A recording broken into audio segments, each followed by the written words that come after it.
On over the last 7 days. Here's Giles with a look back at the week in just 60 seconds. Jubilant scenes in Athens greeted the election of a new left-wing government in Greece, promising an end to austerity. Several Labour MPs used the victory to call on Ed Miliband to shift to an anti-austerity message himself. Here, the week began with politicians focusing on our own election with a 100-day countdown. David Cameron promised that a Conservative government would cut the benefits cap from £26,000 to £23,000 a year, while Ed Miliband set out Labour's NHS vision.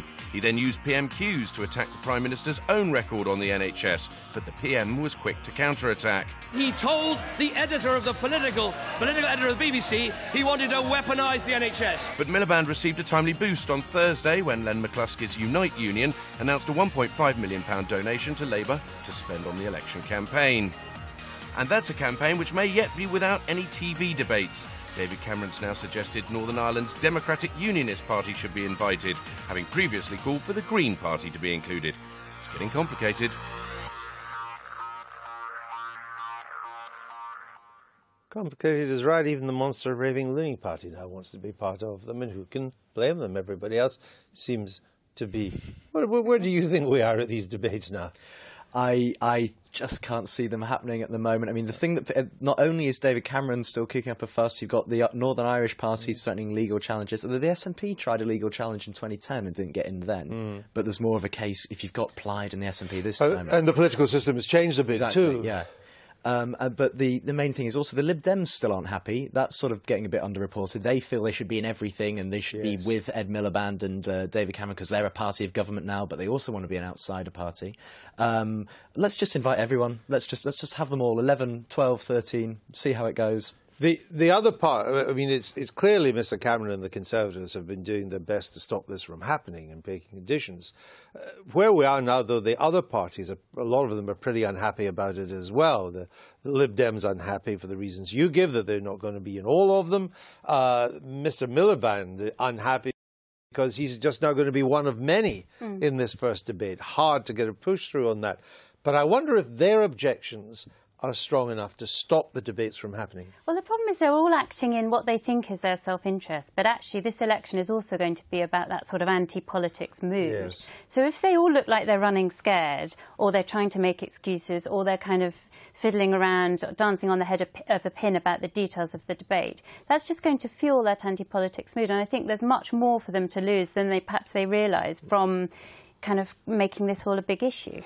Did the broadcasters create a real problem for themselves by not sticking with the simple principle that this is an election for the UK Parliament and therefore only parties that are standing across the UK will take part in the debates? I don't think how can you do that when the SNP are on track to say take more seats than the Lib Dems and have a key role in forming the government? Because almost 90% of us can't vote for the SNP. No, and if we have this format they're proposing with the 7 leaders, including Plaid and the SNP, there will be at least one leader in each debate that you can't vote for if you're a viewer. Plaid, Nicola Sturgeon and the Plaid leader, they're both not even standing in Westminster seats, so they've got no chance of even being in the Westminster Parliament after this. Would it not have been simpler to have said we'll have one debate with the 5 UK-wide parties, because in Scotland and Wales and Northern Ireland they'll be having their own party leaders' debates there, where they'll be talking about issues that are germane to their health services, their transport, their education. For the national debates, we'll have 5 the parties that are going to fight the UK-wide. We'll then have the parties' quote of government who are likely to be in government, Tory, Lib Dem and Labour.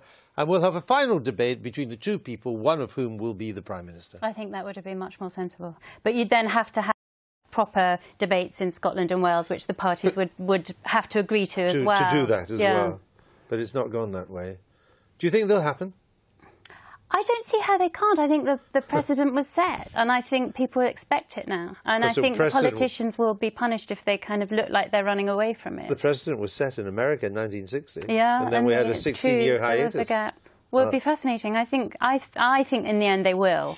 But I may be totally wrong. No, I know, it's very hard to tell. I'm really not sure. Are your readers, they must like these debates, the idea of debates. A big live event with, Twitter, Facebook, everything firing at the same time. That's the stuff we absolutely social love. media will be huge in this election. Absolutely massive. And particularly, though, when there's a live TV event, when there's something to point out, when you're taking issues with someone. I think the interesting thing, if we do end up with all 7, is there'll be 3 anti-austerity women leading the Greens, SNP implied, speaking against 3 establishment men, with 1 Nigel Farage somewhere in the middle. Well, it's interesting that only by including the smaller parties do you get any women, or by including the Nationalists and the Greens you then get 3 women, and that changes the character of the debate.